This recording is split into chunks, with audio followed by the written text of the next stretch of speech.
कल कैसा परफॉर्म कर सकता है। काफ़ी सारे लोगों की क्वेरी आई कि सर आपने वो जो लाइव एनालिसिस वाला ग्रुप है उसका मतलब क्या होता है। देखिए उसका मतलब ये होता है कि जिसमें मैं मेरे जो खुद ट्रेड्स लेने वाला होता हूँ उनके बारे में मैं डिस्कस करता हूँ, मेरा व्यू क्या है मार्केट के ऊपर, और थोड़ी बहुत हम उसके अंदर जो ट्रेडिंग को रिलेटेड हो गया, इन्वेस्टमेंट को रिलेटेड हो गया, किस तरीके से मेरा साइकोलॉजी वर्क करता है, किस तरीके से मैं सोचता हूँ चीज़ों के बारे में, वो मैं वहाँ पे डिस्कस करता हूँ। कोई भी टिप्स एंड रिकमेंडेशन नहीं देता हूँ। फॉर एग्जांपल के लिए जैसे आज का अगर मैं इमेज यहाँ पर शेयर करूँ, जो यहाँ पर आप देख सकते हो, आज जैसे कि समझिए मैंने यहाँ पर 12:30 12:29 12:30 के आसपास मैंने यहाँ पर एक शेयर किया कि मुझे 17,900 का सी और पी दोनों कंबाइंड उस टाइम प्रीमियम 100 रुपये के आसपास चल रहा था, अच्छा लग रहा है, मैं उसको बाय करने की सोच रहा हूँ। 75 रुपीज़ मेरा स्टॉप लॉस रहेगा, मतलब 75 रुपीज़ अगर उनकी प्राइस हो जाती है तो मैं निकल जाऊँगा, यानी 25 पॉइंट का मेरा मैक्सिमम रिस्क रहेगा। टारगेट रहेगा 125, 150, 175। उसके बाद अगर आप देखोगे तो मैंने एक आध दो ऑडियो मैसेज भी शेयर किया था, प्लस रीजनिंग भी शेयर की थी कि अगर मेरी जो एक्सपेक्टेशंस है कल की एक्सपायरी की अबाउ 18,000 लेवल या बिलो 17,800 लेवल, तो अगर ये दोनों ही लेवल के ऊपर कहीं ना कहीं कल की एक्सपायरी होती है तो ये वाला जो ट्रेड है हमारा प्रॉफिटेबल ट्रेड हो जाएगा, इसके अंदर हम प्रॉफिट्स में एग्जिट कर लेंगे। उसके बाद अगर आप देखोगे एक मैसेज शेयर किया 226 के ऊपर, जिसमें काफ़ी सारे लोगों का, क्योंकि मेरे को डाउट आया था कि सर आपने जो शेयर किया 100 रुपये के, वो 100 रुपये के आसपास ही चल रहा है, उसमें कुछ हो ही नहीं रहा, चेंजेस ही नहीं हो रहा, 1 डेढ़ घंटा हो गया। तो इसके लिए मैंने ऑप्शन बाइंग, देखो उस टाइम मेरा व्यू क्लियर था, मेरा व्यू उस टाइम अगर मैं बात करूँ तो कहीं ना कहीं पॉजिटिव साइड पर ही था, लेकिन क्योंकि कुछ कुछ डाइवर्जेंस दिख रहे थे, और सेकेंडली विक्स इतना नीचे है, तो उस टाइम पे कई बार मार्केट थोड़ा सा टाइम पास करता है फिर ब्रेकआउट देता है, तो उस केस में इसके लिए मैंने दोनों सी पी दोनों दिया। हालांकि मेरे को देना खाली सी ही था, लेकिन मैंने पी भी दिया। पी इसके लिए दिया कि भाई जब दोनों का अगर आपको सी पी का कॉम्बिनेशन आपको साथ में रहेगा तो एटलीस्ट अगर मार्केट साइडवेज भी जाता है तो ज़्यादा लॉस नहीं होगा, खाली टाइम डीके का लॉस होगा, आपको मोमेंटम डीके का लॉस नहीं होगा। लेकिन अगर समझो मैं सी दे देता और वहाँ से 20-30 पॉइंट भी मार्केट नीचे चला जाता तो आपका सी का प्राइस भी उतनी ही तेज़ी से नीचे चला जाता। तो इसके लिए मैंने दोनों कंबाइन करके दिया। 3 बजे के आसपास पहला टारगेट अचीव हुआ, 130 के ऊपर गया, मतलब हमारा जो पहला टारगेट था 125 का था, वो 130 के ऊपर गया। उसी टाइम मैंने एक मैसेज भी ड्रॉप किया 2 मिनट बाद कि 80% क्वांटिटी में मैं यहाँ पे बुक करने की कोशिश करूँगा।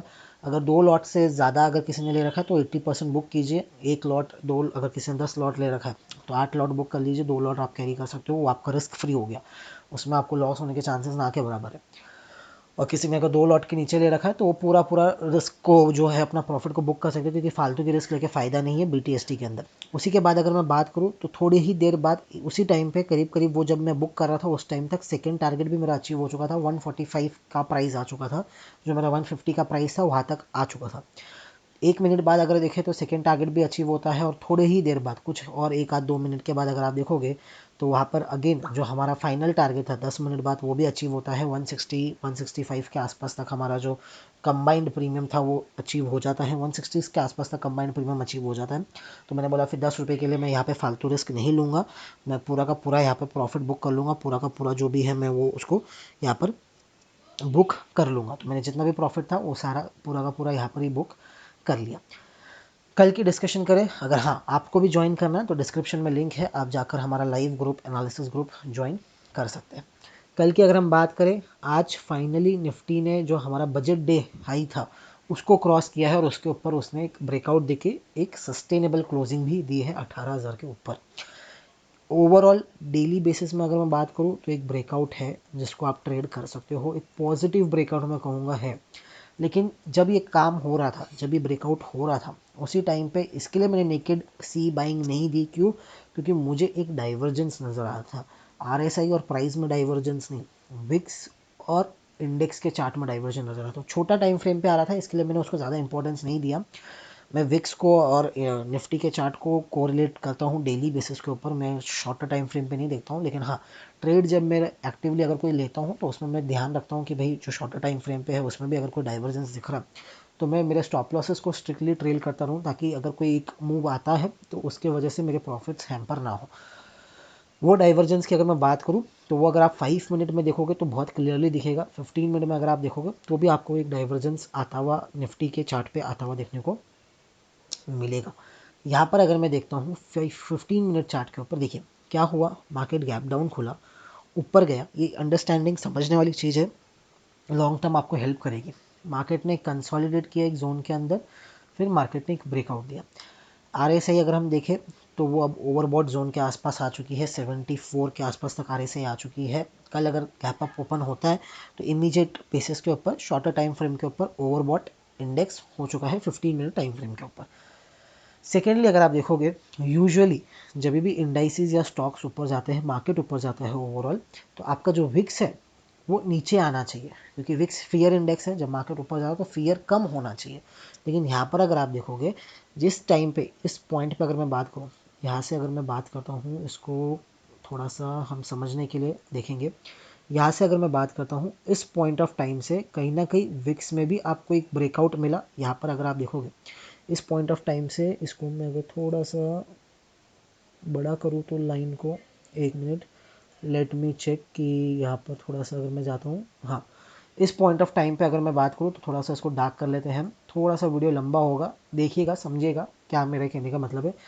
इस पॉइंट पे बात करूँ तो इस पॉइंट के आसपास से कहीं ना कहीं ब्रेकआउट मिलना शुरू हुआ, और इसी पॉइंट के आसपास से अगर आप देखोगे, विक्स का चार्ट भी देखोगे, तो विक्स के चार्ट में भी आपको एक अपटिक आती हुई देखने को मिली। क्यों भाई, मार्केट ऊपर जा रहा है, विक्स ऊपर क्यों जा रहा है? विक्स ने लो नहीं बनाया। मार्केट डे हाई पे जाता है, नया हाई लगाता है, डे हाई पे क्लोज होता है। विक्स डे लो के आसपास नहीं आता है, विक्स डे लो जो था उसको ब्रेक नहीं करता।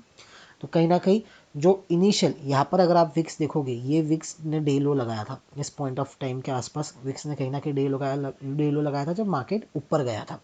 पहला नीचे से ऊपर गया था तो विक्स ने डे लो लगाया। उसके बाद जब मार्केट और वहाँ से 100 पॉइंट चला तो विक्स ने डे लो नहीं लगाया, बल्कि डे लो के पास भी नहीं गया, वहाँ से ऊपर ही जा रहा था। लास्ट के 5-10 मिनट में थोड़ा सा विक्स कूल ऑफ हुआ है, नहीं तो वो ऊपर ही जा रहा था। तो कहीं ना कहीं एक डाइवर्जेंस बना निफ्टी और विक्स के ऊपर।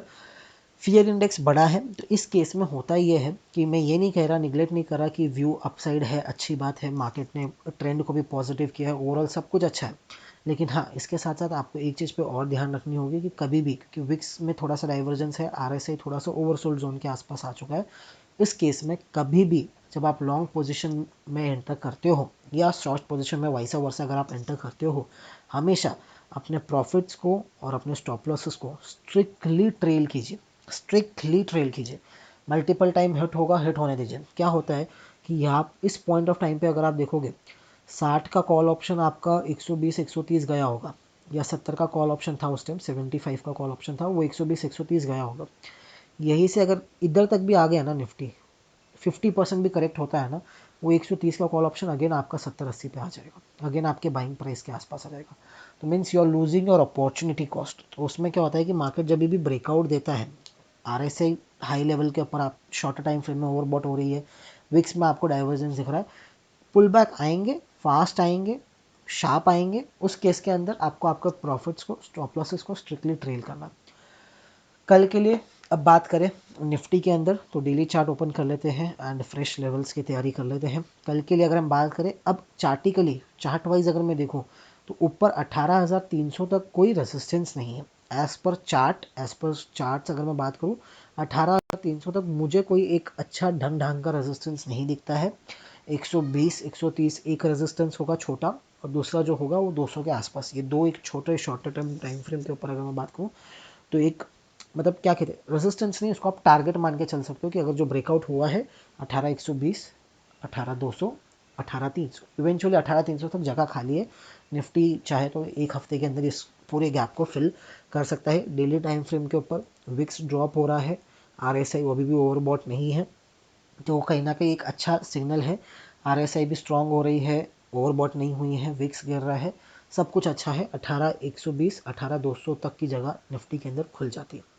डेटा वाइज अगर हम बात कर लेते हैं निफ्टी की, डेटा वाइज अगर हम बात करें तो जैसा कल हमने डिस्कस किया था, जितने भी कॉल राइटर्स थे सब ट्रैप हुए, सब निकल गए। कल अगर एक गैप अप मिलता है तो फर्स्ट गैप अप पर मुझे नहीं लगता है कि मार्केट सस्टेन करना चाहिए। First gap up in sense, यदि समझिए अगर मार्केट 18,100 के आसपास, 18,070 80 के आसपास अगर खुलता है, वहाँ से अगर वो अपवर्ड जर्नी भी शुरू करता है, अगर थोड़ा सा रेजिस्टेंस आपको किधर 120, 18,120 130 के आसपास कहीं ना कहीं लेता हुआ देखने को मिले, 18,100 के आसपास लेता हुआ देखने को मिले, एक 5 मिनट का नेगेटिव कैंडल बने, उस पॉइंट ऑफ टाइम पर आप एक शॉर्ट पोजिशन ज़रूर बनाइएगा। 1:1 1:2 के ट्रेड के लिए एक थोड़ा सा स्कैल्पिंग का तरीका वो हो जाएगा। क्योंकि थोड़ा सा RSI में भी शॉर्टर टाइम फ्रेम पे ओवरबॉट है, थोड़ा सा विक्स के ऊपर भी डाइवर्जेंस है, तो वो दोनों फिक्स करने के लिए मार्केट शायद गैप अप अगर खुले इमीडिएट बेसिस पे भी सेल ऑफ पे आ सकता है, या खोलने के बाद थोड़ा सा ऊपर जाके फिर थोड़ा सा एक नीचे की बाजू अपनी जर्नी कंटिन्यू कर सकता है। तो कल के लिए मैं इधर गैप अप खुलेगा तो डायरेक्ट फॉल होना चाहिए या थोड़ा सा ऊपर जाके फॉल होना चाहिए, लेकिन ओवरऑल व्यू अभी भी बुलिश है। अब नीचे की बाजू अगर मैं बात करूँ 17,800 एक स्ट्रॉन्ग सपोर्ट बन जाएगा, उसको इतना इजीली अब मार्केट ब्रेक नहीं करेगा। कल तक के लिए तो वो एटलीस्ट होल्ड हो जाना चाहिए, 17,800 के नीचे नहीं जाना चाहिए। 17, अब आप बोलोगे कि 200-250 पॉइंट की जगह है, हाँ है, उस 200-250 पॉइंट में एक मूव आ सकता है। 17,900 मुझे अभी भी उतना स्ट्रॉन्ग सपोर्ट नहीं दिख रहा है, लेकिन 17,800 एक स्ट्रॉन्ग सपोर्ट है। डेटा वाइज भी पॉजिटिव है, ब्रेकआउट भी मिला है। डेली टाइम फ्रेम पे अगर आप देखोगे एवरीथिंग इज गुड, सब कुछ अच्छा है। शॉर्टर टाइम फ्रेम पे थोड़ा सा डाइवर्जेंस बने हैं, उसको ध्यान में ज़रूर रखिएगा। कल अगर गैप अप खुले तो इमीडिएट या तो फॉल आ सकता है या थोड़ा सा ऊपर जाके नीचे करेक्ट हो सकता है। अगर गैप डाउन खुलता है तो मेरे ख्याल से फिर वो अच्छी अपॉर्चुनिटी होगी, डिप्स पे आप उसको वापस ऐड कर सकते हो। 18,000 डिप्स की अगर मैं बात करूँ तो थोड़ा सा वीडियो आज लंबा हो जाएगा। डिप्स की अगर मैं बात करूँ 18,000 के आसपास, 17,960 के आसपास कहीं ना कहीं अगर आपको मिले वापस, उस पॉइंट ऑफ टाइम पे आप उसको वापस अक्यूमुलेट कर सकते हो। आज जहाँ से ब्रेकआउट दिया, सबसे बेस्ट तो यही होगा, आज जहाँ से ब्रेकआउट दिया 17,960 उसको एक बार रीटेस्ट करे। अगर ये गैप डाउन खुलता है, यहाँ पर खुलता है और उसको रीटेस्ट करने आता है, इस पॉइंट ऑफ टाइम पे अगेन 30-40 पॉइंट के एसएल के साथ आप एक और अप मूव जर्नी के लिए कंटिन्यू कर सकते हो। तो ये था कल के लिए निफ्टी के लिए व्यू। बैंक निफ्टी चेक कर लेते हैं, तो let's open Nifty bank, let's check that too. Nifty bank की भी अगर मैं बात करूँ तो निफ्टी बैंक अभी भी थोड़ा सा स्कोप है निफ्टी बैंक में as compare to Nifty. Nifty थोड़ा सा आज ज़्यादा चला है as compare to Nifty bank. Nifty bank ने अभी भी वो ब्रेकआउट नहीं दिया है जिसका हम वेट कर रहे हैं, 42,000 के आसपास, और जो बजट डे का हाई था। हाँ, लेकिन 41,600 के ऊपर उसने बैंक निफ्टी ने ब्रेकआउट दिया, और जैसा कल शेयर किया था दो ही लेवल्स 41,600, 41,300।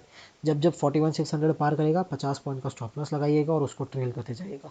अब जिन्होंने भी पोजीशन होल्ड कर रखी है स्ट्रिक्टली ट्रेल कीजिए। कल अगर बैंक निफ्टी गैप अप खुलता है तो इमीडिएट ओपनिंग के ऊपर आप 80% प्रॉफिट बुक कर सकते हो। 20% अगेन आपको डिप मिलता है, कहाँ तक 41,600, 41,650, 700 के आसपास तक डिप मिलता है। अगेन वहाँ पर आप आपकी लॉन्ग पोजीशन बनाने की सोच सकते हो। ओवरऑल ब्रेकआउट आया है, RSI भी अच्छा है, विक्स भी अच्छा है। शॉर्टर टाइम फ्रेम पे थोड़े से डाइवर्जेंस निफ्टी में बने हैं, बैंक निफ्टी का मैंने चेक नहीं किया है। एंड डेटा वाइज अगर हम बैंक निफ्टी को देख लेते हैं, बैंक निफ्टी का डेटा लेट्स चेक।